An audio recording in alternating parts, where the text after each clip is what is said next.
So, if you can all just let me know in the chat, like what brings you here and what you're hoping to learn from this seminar. Yes, I will start. Yeah.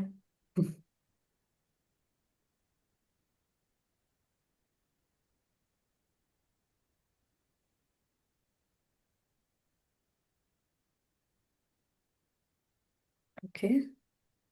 Thank you, Bhavika.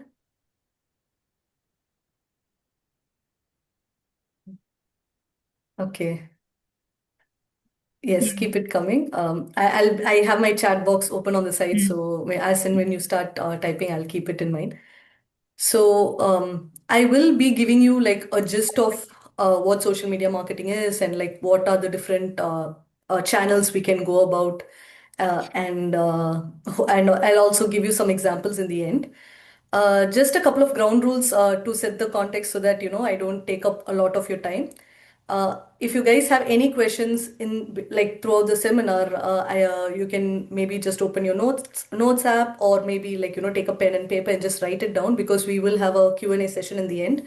I'd be happy to answer all questions in the end, because when you ask me questions in the during the session, I might lose the momentum and I'll have to keep repeating what I said, and that'll take up more time of yours. So I hope that doesn't happen. And secondly, I just want to say like during this like there will be a couple of slides on screen. If you want to like take a picture, feel free to do so. And if you want me to move back or forth, you can let me know so I can go back to the slide and show it up.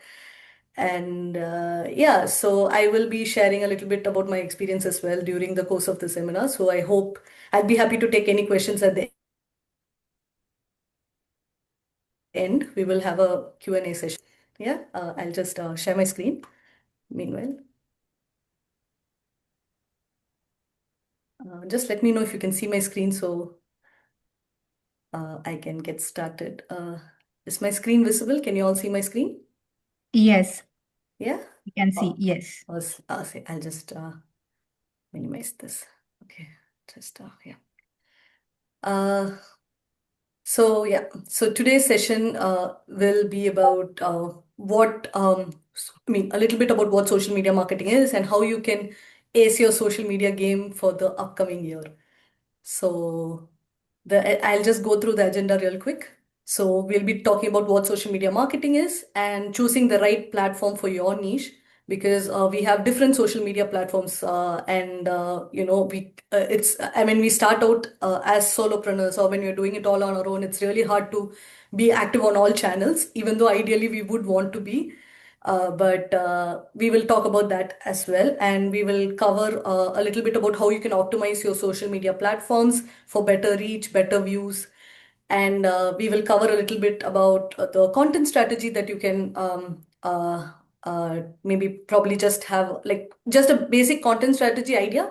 I will not be going much into detail because we'll be short of time, but I will give you like a rough outline, like a template of sorts that you can adapt and use it for your own niche.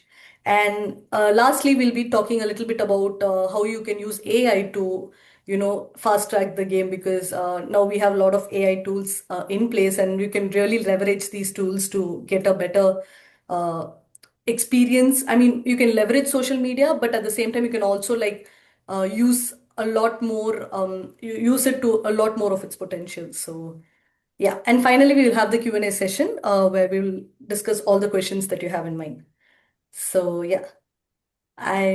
And a little bit about me, because obviously when anytime we get any information, we want to know about the source of the information. So I just want to give a quick brief about myself so you know that I'm a little credible in this subject matter. So I'm a certified digital marketer, and I have over 6 years of experience in marketing, specifically digital marketing and social media marketing. That was my specialty as well. I was a former chief marketing officer for a B2B enterprise firm, and I've consulted over 50 plus brands as a freelance content strategist. I've also worked across 15 plus niches. So from art therapy to real estate to I've done a lot of work across niches. So that really helped me understand a lot more about social media. And I also work as a freelance content strategist. So I've also put my link below, my LinkedIn link in case you guys want to connect with me after this webinar or you have any questions in mind, feel free to reach out to me. So let's get started. So, what is social media marketing? Well, if we really want to bring it down to like just three lines, I think this is the best way we could phrase it. It's basically leveraging social media to get the maximum results for your business. So, when we talk about brands, because we there are two different types of brands. We have personal brands and we have companies that are building their brands. So there are two types of brands. And when it comes to personal brands, it's you being a brand. So let's take the case of somebody like Jay Shetty or Alex Hormozy. I'm sure most of you would have seen them on YouTube. In their cases, they're all personal brands. They build a brand around themselves. And if you're a freelancer and you want to offer a service to a bunch of clients, you will want to build a brand around yourself and make yourself project yourself as an expert in the field.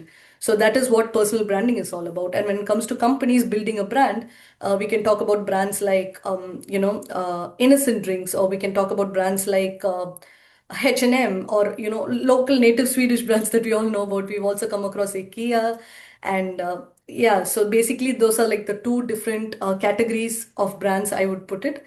And yeah, in simple terms, it is the use of social media platforms to build brands, increase sales, and drive traffic to external platforms. So, in the case of like, let's say you're a personal brand and you have a website and you want to bring more people to the website because that's where all the information is there, that's where your portfolio is, and you want to book people there. You can use social media platforms to get people to come to this website of yours, or maybe you have an email marketing list and you want people to sign up for the list, and so you can get people to come for that through social media. So this is more like a intermediate bridge between you and your clients, where you can engage with them and bring them to different platforms. And additionally, it is also one of the most effective methods of marketing because I'll tell you the reason why it's one of the most effective methods in the next slide. Yes.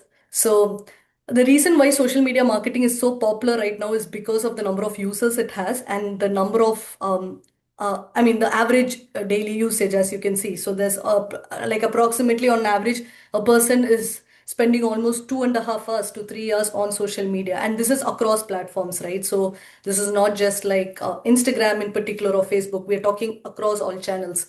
So there's also, I mean, the fact that you guys are here on, like you're here today on this, looking at this webinar, being a part of this webinar is because you know the value that social media has at this point of time. And that's one of the reasons why it's really effective compared to other forms of marketing.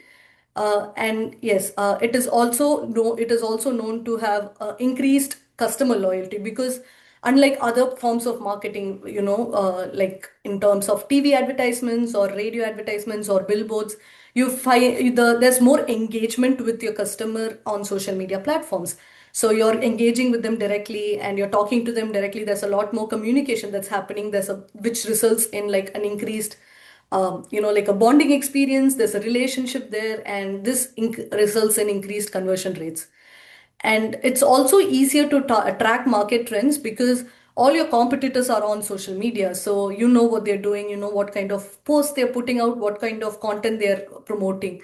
And this kind of makes it easier for you to sort of like not just copy it blatantly because that would be plagiarism, but just to kind of get an idea about what works and what doesn't. So in that case, I think social media marketing has an advantage over other forms of marketing, and that's why I consider it to be one of the most effective methods. And yes, another great thing about this is that you can sort of get a little bit of validation for whatever product or service that you're offering. So let's say you want to have a digital product coming out. Let's say it's an ebook, and excuse me, you don't know if it's going to be helpful for people. What you can do is you can probably make like a like a small test product. We call it the minimum viable product. You can make a version of it, a small prototype, and then you can probably show it to your customers and ask them for their advice. or maybe like their inputs of suggestions. You can ask them if they found the product helpful, if they would buy a product like this if it was in the market, and you can get the validation that you need. And once you have enough validation, you can then put your money, your time, and effort into building the product itself and bringing it to the market. So it kind of just cuts a lot of the back and forth, and it just saves you a lot of time and money. So honestly, in that way, I think social media marketing is a game changer. So yeah, are you guys with me so far? I just want to make sure that I'm not going too fast or too slow. Are you guys with me? Uh, since I cannot be, yeah, awesome, cool. Um, Moving on. So, how do we choose the right platform? So, this I think is one of the most important things that we need to have in mind, because not all platforms work for all niches, right? And we will cover a little bit of examples in the forthcoming slides, but to just to give you an idea, to pick the right platform for your niche, focus on where your target audience already spends time and match the platform's trends to your content style. And what I mean by this is, mostly, let's say you're a real estate agent, right? And you're talking about selling properties to families. And obviously, when it comes to niches like that, you know that the decision maker of the family would probably be the parent, like the father or the mother would be the decision maker, not the child. So obviously, you want to be in a platform where the parents are hanging out and not the children. So this is like a rough idea about how you map the niche that you're in with the target audience. Or let's say in the case of, maybe you're selling like a street style clothing for millennials and Gen Z. In that case, you want to be in a platform where they are hanging out, and probably like Instagram or Facebook, and not on LinkedIn, because people on LinkedIn are not there to make any purchasing decisions. So it's kind of like really understanding where your brand stands, and it is also a little bit about where your audience is, and sort of like kind of match the two. And so yeah, so a little more examples in detail. So in the case of Instagram, Instagram is a visual platform as we know it. It's known, this is where people are posting pictures, there's reels, there's stories. It's just a visual platform. And this is really good for visual niches, like I mentioned, fashion. With either you're doing a luxury fashion brand, or maybe you're into street style clothing, or in cases of food, because when it comes to social media, when you're talking about food, yes, you have to taste food in person to know if it's good or bad. But sometimes the presentation of the food, how it's presented, like in shows like MasterChef, when you see the food being presented so beautifully decorated, it's really appetizing, even though you don't know what it tastes like. So in cases like food, in cases of travel, when you want to capture certain locations, like we're in Sweden, and most of you might be in different parts of the world, and you would have traveled to other countries, and there's most of the time, we see pictures of those places online, and we are like, wow, I really want to go there. And that's because of the visual element that comes with it. So an example of this would be a fitness coach sharing workout reels. So like I mentioned, when you want to see visual transformations, Instagram is the best place, because everybody who's on there, they want to see visual results, not just people saying, oh, I went from this to this. No, they want to see visual results, and Instagram works great for that. The next platform would be TikTok, and this is ideal for like short form, personality driven content. What I mean by this is, yeah, here we have an example. So, a skincare educator doing quick tips. So, when we talk about makeup tutorials, when we talk about quick workouts that we can do, maybe like not everybody can afford to go to the gym because of work or because of other reasons, and they want to do like quick workouts at home. So, TikTok is like a great place, apart from Instagram Reels, to sort of do like those quick tutorials, quick uh, pieces of content, and it really works great for that.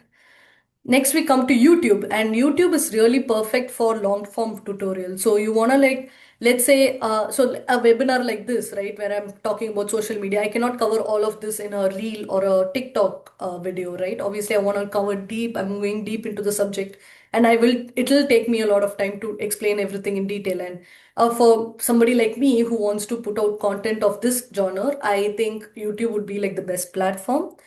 Another example would be a tech reviewer posting detailed gadget reviews. I'm sure most of us would have seen videos like this when when we want to buy a new gadget, maybe a new iPhone or a camera. We tend to look at reviews and unboxing videos of that particular product so that we get a better idea about our purchase. And so YouTube works really well for that.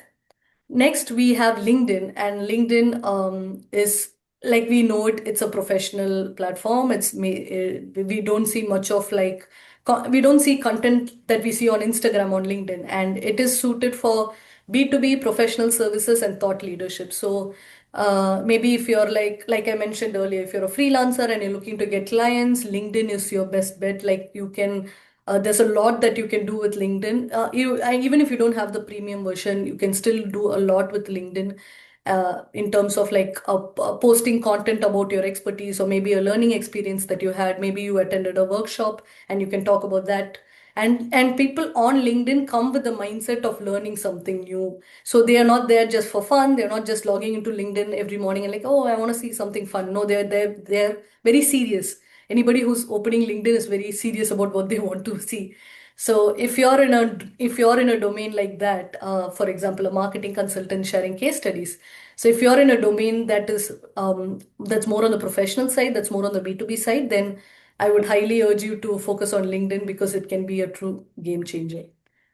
And then we have Pinterest. So a lot of people think Pinterest is just for like pins and boards and like that, like having like your vision board put up in a board or like collecting ideas and stuff like that. But Pinterest is a lot more than that. A lot of people don't know there are actually marketers who focus purely on promoting their products on Pinterest. So again, this is also a visual platform like Instagram, but it is more for people. It again, like going back to what I said earlier about mapping the platform with your intention, right? So people who open Pinterest are not there to like consume random content. They're very specific about what they want. So you go to Pinterest and you're probably on the search bar typing something very specific, maybe outfit ideas, maybe home decor ideas, or something very specific. So unlike Instagram where you're just randomly doom scrolling, Pinterest has an audience that is very specific with what they want to see. So when you're in a very search-driven niche like DIY decor recipes, like think of it this way: like what do you go to Pinterest for? Like try to be in the other person's shoe and kind of think about it for a minute.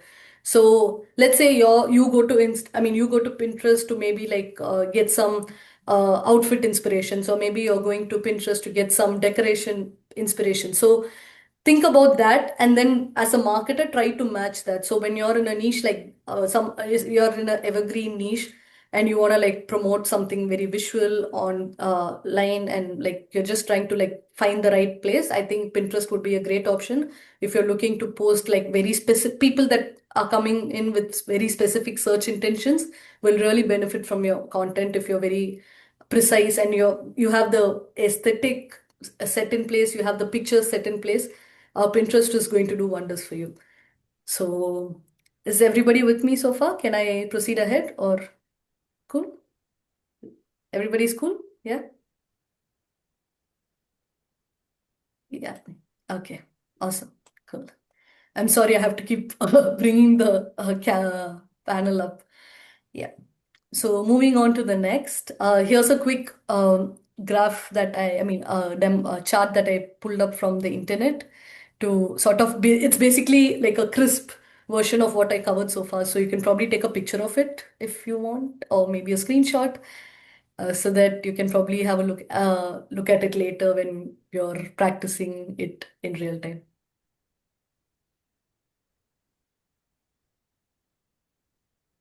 So, like I mentioned, Facebook has around 2.7 billion users. The most number of users because Facebook's been around for a long time, right? And the demographics there are between the ages of 25 and 54. It's a pretty broad demographic, if you ask me. So, it'll really work well for any niche that you're in that requires you to target a demographic between the ages of 25 and 54. Facebook's your place. And when it comes to LinkedIn, yeah, you have people below the age of 30 on LinkedIn as well. But it's more, since the platform is leaning towards more towards thought leadership and professional. I mean, most of us are on LinkedIn to connect with experts, and these experts are probably between the ages of 30 and 49. So I think that's where the demographic comes in. And then we have X, which is between 18 and 29.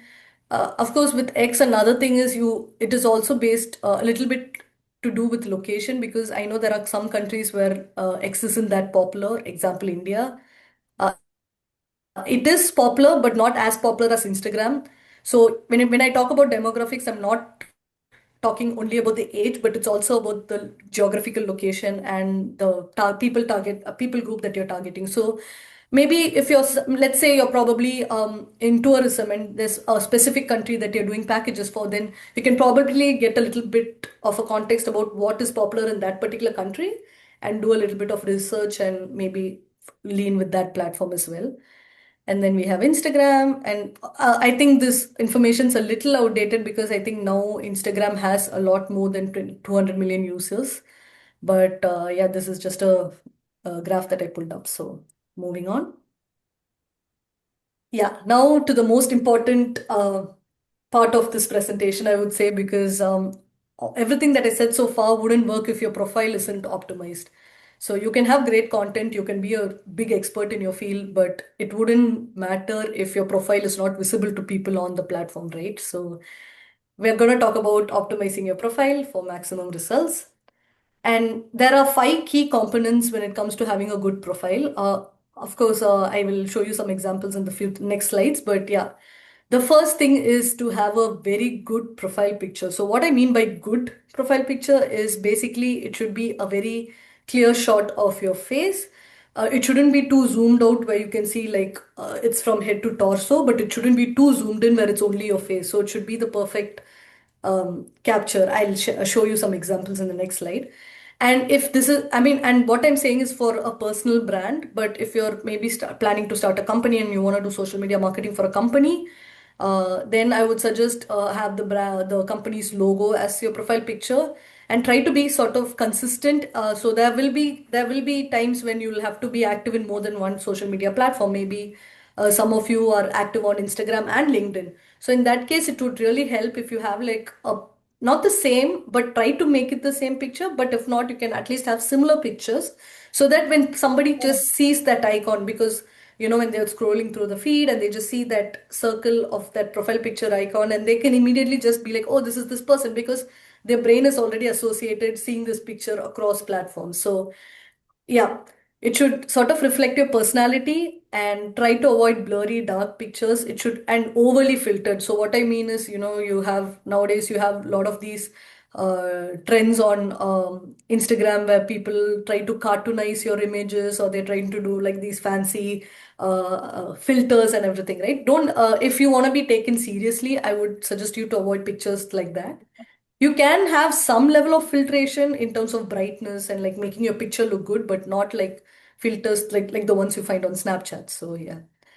And like I mentioned, consistency across all platforms strengthens personal branding. This is very important for personal branding. Because when it comes to companies and you're going to use your logo as the profile picture, you're going to be consistent across all platforms. That goes without saying. But when it comes to personal brand also, try to maintain that same thing. Yeah. So next we have a compelling bio. So all platforms will have this small section where you can write your bio. The length of the bio is different for different platforms in terms of the number of characters, but try to be very short and clear with what you want to convey to the audience. So yeah, you can communicate who you are and what you do. Make it like a one-liner so it's not too long for people to read, and it should be very short and sweet. Try to also include a little bit of keywords in your bio, because let's say if you're like let's say you're a freelance content writer, then you want the words content writer somewhere in your bio. And let's say you're like a marketing consultant, then you want that somewhere mentioned somewhere there. Or if you're a company selling some particular product, so let's say maybe like Apple sells Apple sells tech gadgets, right? They're selling iPhones, they sell iPads and MacBooks and all of that. So you kind of want to be very clear with what your offering is. And this should come in your bio, because that's one of the first things that people see after your profile picture. Next, we have a relevant username and display name. So Display name, I mean, yeah, this is more in specific with Instagram, I would say, because in Instagram you have a username, which is your at handle, and then you have a display name, which is the name that comes right next to your profile picture. So there are two different categories. And sometimes what happens is when people are searching for something specific, if the keyword that they have matches the keyword that you have in your username, your profile tends to show up on top. So let's say if I'm a digital marketer, if my username is something like digital Anchana or digital marketer Anchana or something like that, somebody who's looking for a digital marketer would probably see my profile over other people because my username is more relevant to their keyword search. So try to, I mean, it's hard because you'll probably have somebody else with the same name as yours, so it's going to be a little hard, but try to find a way around it. So you can have something, you can probably rephrase it instead of digital marketer X, you can say X digital marketer, or try to play around with it a little and see what works for you and have a name that's very relevant to what you're offering. So the fourth component would probably be the content style. So what I mean by content style is basically how you're presenting your content. So there are certain meme pages on Instagram that I think the one that comes to mind is probably Memesar. So there's a lot of meme pages on Instagram, and you know that they are meme pages because of the content that they put out. And I'm sure some of you would have seen the page Puberty, and like the layout that they have, the black with white text, the way the pictures are edited. Like when you see a post, like I think I've seen their post on my feed so much that I don't have to look at the username to know it's their post. Like I can see the post and like I can tell if it's their post or not. So that's the kind of brain mapping, brain association that I have with that profile, because they're very consistent with how their profile image, I mean, their posts are designed, the color theme, like everything is just like so well set that you know. And I think another example would probably be somebody like Danko, who's known for his posts which are like black and white. So it's a black background with white text. So I think it's just like if you have something very specific, like in terms of color, in terms of design, it just helps because people can immediately associate your post or your profile theme with you immediately, even if and it's hard to copy that, right? So even if somebody, like, let's say they screenshot your image and they're putting it in their account, they're trying to plagiarize your content, it will still not work because people already know that this style of content is very specific to you. So that's what having a unique idea brings to the table. So try to be very like cohesive with your idea, but also a little unique, and make sure that you're very consistent with this tone. So it shouldn't be like one post is, it's all like drawings and doodles, and the next post is very serious with just black and white text. So try to be very cohesive. At the same time, try to maintain a very constant color scheme. Like you can change it over time, but just to get started, it would really help if you're very consistent. Yeah. So yeah, a consistent tone, aesthetic or message. A post should reflect your interest, expertise, and brand identity. And it also helps your followers to understand what to expect when they follow you. Yeah. So finally, we have this section about links and contacts. So I'm sure that most of you would have seen, like on LinkedIn and even in Twitter, I guess, X, if I should say, you have like this dedicated column underneath your profile picture where you can add links. So one thing that's helped me is there are tools like Linktree and Card, which is CAARD. I mean, I think I'll probably share the tools in the chat below after the session. But there are tools which will let you, like, it's basically like one link, but then when you click on the link, you can access all the other links. So if you have a lot of links to post, just instead of using like link one, link two, link three, and just kind of like cluttering your profile, I would suggest to use tools like this to sort of organize all of your links. So let's say you have a website, you have like a blog, and then you have like a landing page for something else, or you're promoting something else, and you have just so many things going around. What I would suggest is maybe use one of these tools like Linktree or Card or Snap to sort of like just organize all of your platforms and your links and everything into one place, and just use that one link in your profile, right?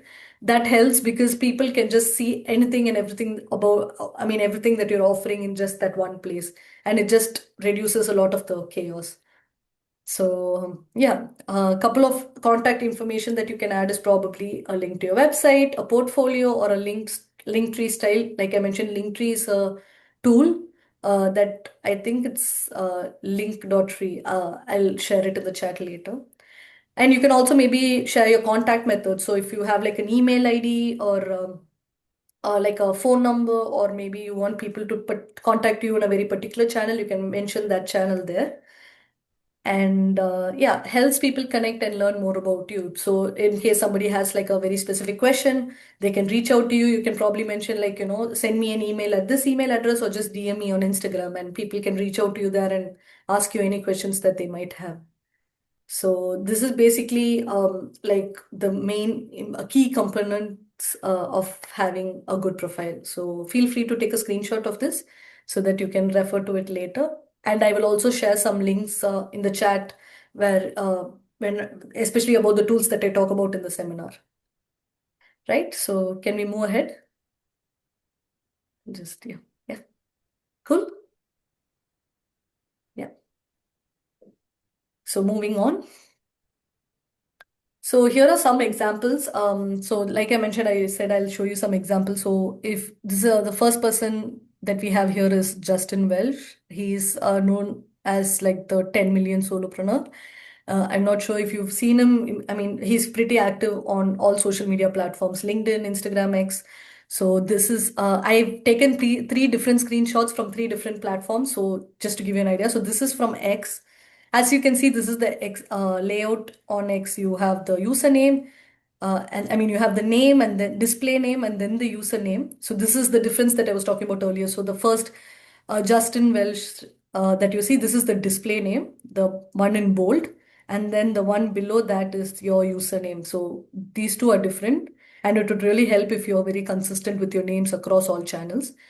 And he's just very kept it very simple. So he's like like since he knows he's addressed as the 10 million solopreneur, he's added that tag, and then he's added his mission, which is helping 100,000 plus burnt out corporate professionals build six-figure 1% business online. And then he's included his website, as you can see. And then, in the location, he's played it very, he's taken advantage of this location tag. So he's just said join 175K plus readers on. And then he's added the landing page here. And so, yeah. So and this profile picture, I'm sure if you look him up on Instagram or LinkedIn, I think he has the same profile picture. And that's what I mean by consistency. And it's like I mentioned, it's not a very zoomed in shot, but it's not a very zoomed out shot as well. It's like the perfect capture. And you'll see that across all the three profiles, right? See here. It's like what I mean is your head to your shoulders. Like this is the ideal capture that you need to have because it clearly shows your face and it just looks professional. And then this is from X, and this Alex Hormozy, I'm sure you would have seen some of his content on Instagram or YouTube or X. But yeah, so the thing when I mentioned, I think I talked about this point about showing your personality in your profile picture, and this is what I mean. So if you notice, like a lot of his content, this green is I think it's very unique to Alex Hormozy because a lot of his content posts, a lot of his thumbnails are of this color. And so that's what he's done very cleverly. He's used that as a background. So, and he always has this one unique trick that he does, which is he prints out the logo of his company, acquisition.com, and he prints it out on caps, on shirts, and he wears them during the video. So it's like a free merch. I mean, it's like a free promotion in its own right.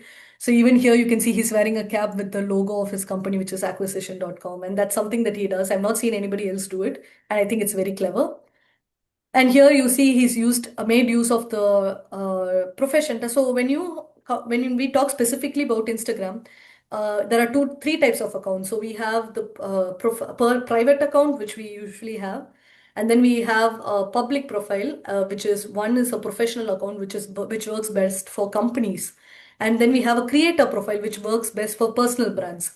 So when you use the professional account or the creator profile, either of the two, you will have the specific tag where you can talk about your niche. So he's inserted entrepreneur, but you also have digital writers, you have musicians, you have different tags which you can use to sort of match your niche.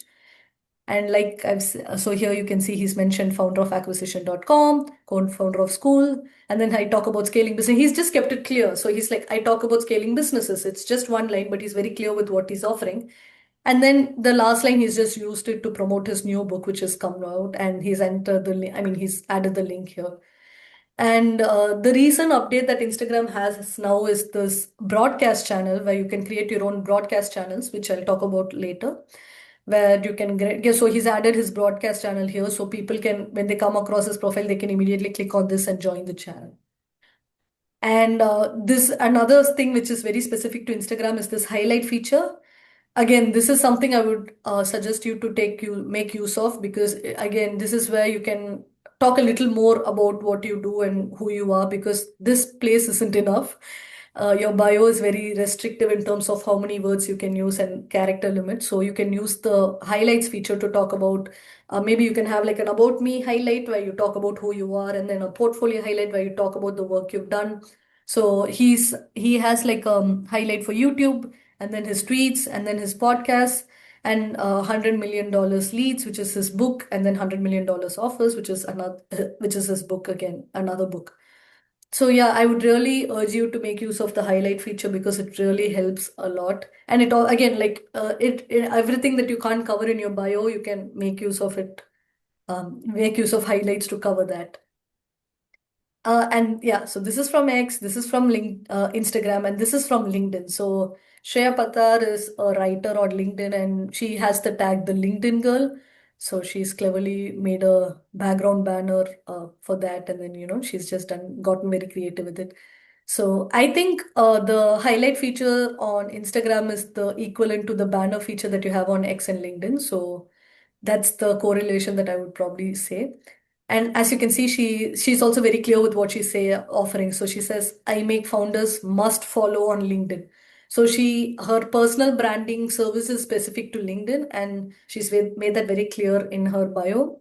And she's also like added like keywords. So it's brand strategist, public speaker, agency owner. So she's just added certain keywords instead of sentences so that she's more searchable on LinkedIn. And she's added this booking call link on her bio, so people who want to get in touch with her, who want to avail her service, they can just click on that and book a call with her. And she's added her location as well. So, I mean, obviously, I can't cover all platforms due to the lack of time, but these are the main and well-performing platforms, right? So I just thought I'd get some examples. And these are examples of personal brands. And now we can look at some examples from professional companies. So this is Innocent Drinks. They're very popular here in Europe, and you can see even they're doing very well on Instagram. They like, and you can see their offering is just one line. They just say we make healthy drinks, and then like I mentioned, the personality element. So you can see that their personality flows through in their profile picture and also here. So it's a little bit of a humor that they've added. They say please buy them so we don't get fired. So it's like a very they're a very quirky brand. Like even in the content, you can see that they're very quirky and funny. So that's what I mean by personality. So don't, if you want to really stand out, if you want your profile to stand out, you need to bring in a little bit of that personality, and people will remember you for that. So I really like the bio, so I thought I'll share it with you. And they've added their link here, and then I think they've also gotten really quirky with like their highlight section. You can see a little bit of the thumbnails that they've used. It's really like a very playful take. And then we come to Zomato. So Zomato's a Indian brand. It's like a food delivery service in India, and they have a separate page just for taking in customer complaints. So this is a very good initiative. I think another brand also does it, but when you have a profile when you have a profile just for your company, and then you have another profile where when it's just about taking in customer complaints, it just shows that you care about your customers a lot. And that's a good narrative to have because, ultimately customers, excuse me, because ultimately customers want to be heard, they want to be taken care of. And so Zomato already has a page where, has a company page, but they also have a dedicated Zomato care page. And like you can see in the bio, they say Zomato's official support. So you can see that this profile, like if you look through the profile, you'll notice that everybody's complaint gets reposted here, and then Zomato Care comes in and they're like, hey, we're sorry, we had this experience, we're trying to make ourselves better, we'll take this feedback. So it just makes the customer feel heard, and they want to feel heard. That's the reason they do really well in India.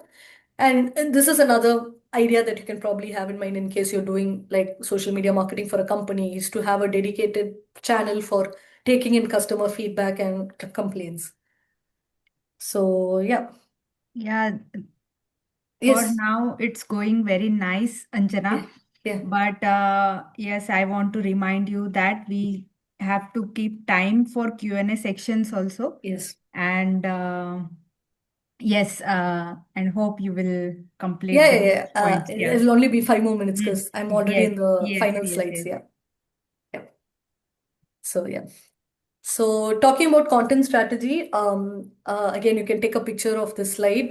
This is basically, I think these three are like the three evergreen content pillars, which is educational content, engaging content, and brand building content. So educational content is basically like how-to tutorials, like how to do this, how to do that, and then some industrial insights and behind the scenes. So let's say you're building a company, you can talk a little bit about what it's like to build a company, the BTS that's happening on the background, and that will come under educational content. And engaging content is basically content that is created just to engage with your audience. So user generated content maybe like somebody like somebody sent you a message and then you make a content around that message where the user is giving you an idea or an inspiration for the content that you're making. That is user generated content. So you can also do interactive posts, so like quizzes, Q&As, polls, everything in that aspect falls under interactive posts where you're engaging with the customer one on one. You can do this through posts but also through stories. Both work well, to be honest. And then going live. So you know that a lot of these platforms have a going lives feature where you can go live, directly talk to customers. People will join the live session and talk to you one on one. I think this works really well in terms of conversion to really be able to talk to people directly. It really helps. So the next thing we have is brand building content. So if you're a personal brand or you're a company, either way this works. So if you're a personal brand, you can talk a lot about personal routine, what you do on a daily basis, what it's like to run a business. And then you can talk, if you're a company, you can talk about the company culture, the employees, and what team building is like. So that would be something that you can talk about in your brand building content pillar. You can also talk about personal achievements and company achievements, testimonials that you've gotten, all of that. That comes under brand building content. You can talk about trending topics in your field. So AI, if you're somebody who talks about AI, then what are the recent tools that have come out or what is new in AI? You can talk a lot about that as well. So feel free to take a screenshot and I'll move to the next slide. Okay. So yeah. Finally, we are here at the AI section. So, like I mentioned, AI is, I mean, the usage of AI has drastically increased over the last 2 years, and I think you can really use it to your advantage instead of being threatened by it. I don't think AI can completely replace a social media marketer. You will still need a human touch because AI has, I mean, like there are certain uh, movie references or certain real life experiences or something funny that a human can say, which an AI may not be able to replicate. But you can work together to make your social media game go massive. So, yeah. Where can we use AI? So, when I talk about using AI to boost your social media, where exactly can you use AI? And I brought it down to 4 points. So, which is idea and copy generation. So, if you want to get some ideas for your content, what type of content to do, and what are the hooks that I can use to make my post more captivating, you can use AI.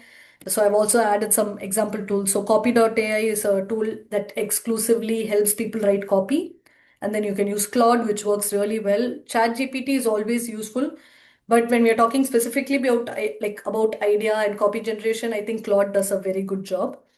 Then we can use AI to detect trends. So what posts perform better than the usual posts on Instagram, like which posts perform better than which, and like stuff like that.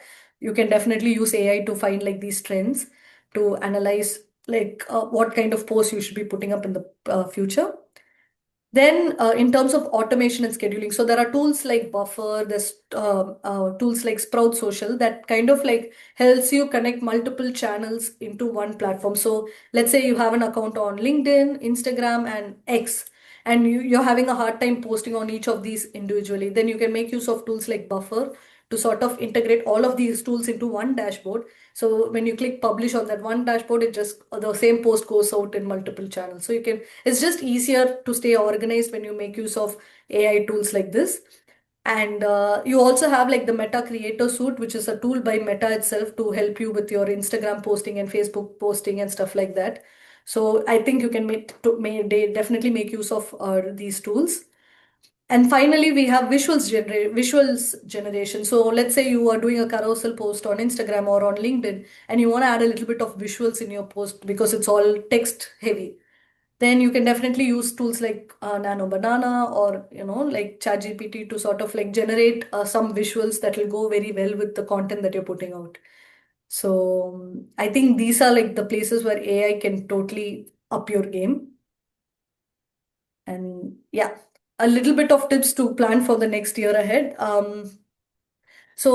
The trend, this is a little bit, this is a take on the current trends right now. So AI native content and short form is dominating the market right now. So a lot of people are prefer short form videos and quick tips, and if they just want everything quick, they don't want to waste a lot of time on it. So you can probably use AI native content in the sense, like I mentioned, you can make use of AI tools to sort of create smaller, like maybe if you have a content idea, you can type it into ChatGPT and get like a very short, concise form of the same content so that the same thing that you want to convey gets conveyed in a shorter span of time.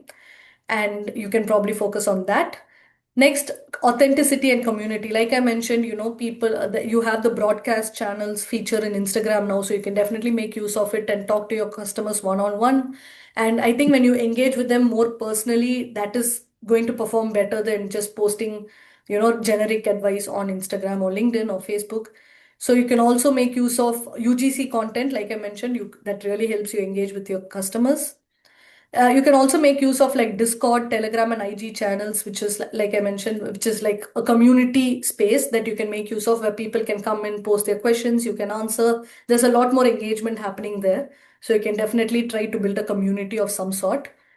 Finally, we have the search and commerce integration. So now earlier we used to go on Google to search something specific, but nowadays people use Pinterest or social media channels like Instagram to sort of like type what they want to see, and they are using hashtags and stuff like that to search what they want to see. So you can probably make use of that as well. So you can make use of Instagram's tag feature, hashtag feature, shop features, and also Pinterest to sort of really, in case you're selling any products, you can really make use of this. So feel free to take a screenshot of this as well. And yeah, thank you. So I thank you. That was the presentation for today. I know I couldn't cover a lot more, but the floor is now open for questions. If you guys have any questions, you can drop them in the chat, or you can turn on your mic and ask, so that I can cover them and answer as many questions as I can. Yes, Anjana, it was very good and it was Yes, thank you. very nice session, very informative, and we Yeah, have covered lot of things. yeah, But we do have one question in chat. Like yeah, you mentioned the data about which platform is for which niche, and how it is yeah, important to check that on which platform you should start. So yeah. whatever the data is available is specific for Sweden or it was global? It was a global stat that I had shown in the presentation. So Okay. yeah. So, So I so think, yeah, if Irene had asked that question. So Irene, that was the chat that I put up was for it was a global statistic, because sometimes our customers might not be in Sweden, right? So I wanted to give a more wholesome uh, info data so that you guys can get a better idea. So yeah. okay, guys, you have any questions, then you can ask directly. You can unmute yourself and ask the questions. So we have less than 8 minutes of time to end this meeting. So you can ask any question.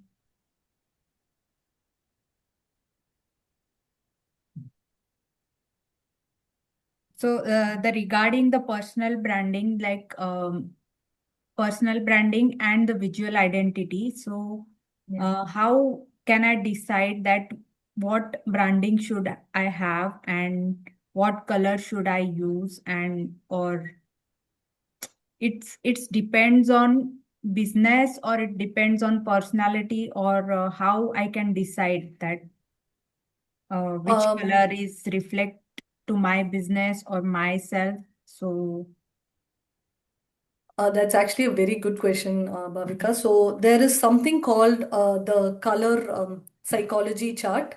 mm, This is a very important fundamental concept that we talk about in branding and marketing. So you will notice that there are like, so this is basically like, I think I can quickly share my screen to show you the chart, I guess. Maybe um, okay, how do I share my screen? Yeah. Uh, okay, or maybe I can probably just send like a picture in the chat also. So basically what happens in this is, oh, okay, I think I found it. Let me just quickly share my screen. Yeah. So yeah. So as you can see, this is the color psychology chart. So we call it color psychology in branding. So you can see that each color usually represents a particular trait. So when we talk about yellow, you can see there's optimism, warmth, happiness, creativity, and then when we go to red, we see power, passion, energy. So in the case of Coca-Cola, you'll notice that the logo is red, right? And that's because the trait that they want to show to the world is passion and energy. And usually the Coca-Cola is like a soft drink, so people are always, there's a lot of passion and energy associated with that brand, and that's the reason they've gone with the color red. So when we can use this chart to sort of map the traits that we want to show the world with the color. So let's say I want my brand to come. Let's say I have like a brand that sells fitness, and I want to show the element that I want to show in my brand is health and wellness. Then I'll probably go with green because that color denotes health, hope, and freshness, right? So maybe if I want to be a brand that is very trustworthy, so then I would probably want to use colors like trust, loyalty. So the color I would use is probably blue because I want to gain trust. So in the case of LinkedIn's logo is blue, right? And the reason is because they want to talk about trust, building trust. And how do you build trust? Through networking, through people connection building, right? So you can use this chart as as a benchmark or a reference to start off with. But of course, you can always go to ChatGPT as well, and you can probably give a quick description about the brand that you are and be like, okay, this is my brand. What will be the color scheme that you would suggest for a brand like me, so that I can get started on my social media game? So ChatGPT really works well as well. They are usually what it does is it gives you like hex codes of the colors that you can try, and then you can use these codes on Canva to see if that you really like the color. And you can always ask it to give you more than one suggestion so that you can probably play around. And also, like when it comes to like, so usually you also notice like a lot of luxury brands go with black or purple, mostly black.